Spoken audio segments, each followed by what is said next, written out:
Utah Republicans just repealed their own law, not because they had a change of heart, but because they can count. HB 267 stripped public unions of their bargaining power on wages and benefits. Republicans in the Utah legislature rammed it through earlier this year despite massive opposition. After it passed, labor unions launched a referendum, and in just a few weeks, they were able to collect hundreds of thousands of signatures to put the new law on hold and add it to the 2026 ballot. Now, here's where it gets interesting.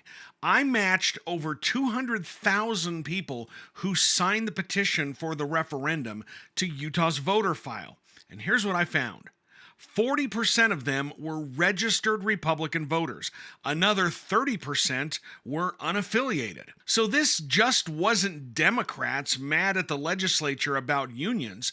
This was Republican voters telling members of their own party that they went too far. And Republican leadership noticed, because they've got some members who could be in trouble if this referendum had stayed on the ballot in 2026. For example, Representative Jill Coford in House District 10, she won her seat in 2024 by just 309 votes. Her district was in the top 20 for total number of signatures gathered. Another Republican member of the House, Representative Clint Okerlund, won his 2024 election by 2,250 votes. His district was in the top 10 for total number of signatures gathered.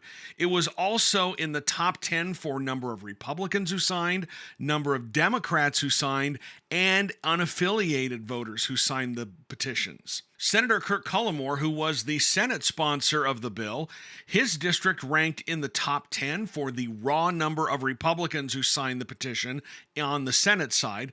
Plus, it was in the top 5 for unaffiliated signers and top 6 for Democrats, and he's up for election in 2026. So Tuesday, Republicans killed their own law to keep this referendum off the ballot. And these numbers help us understand why. Because they didn't see the light, they saw the math.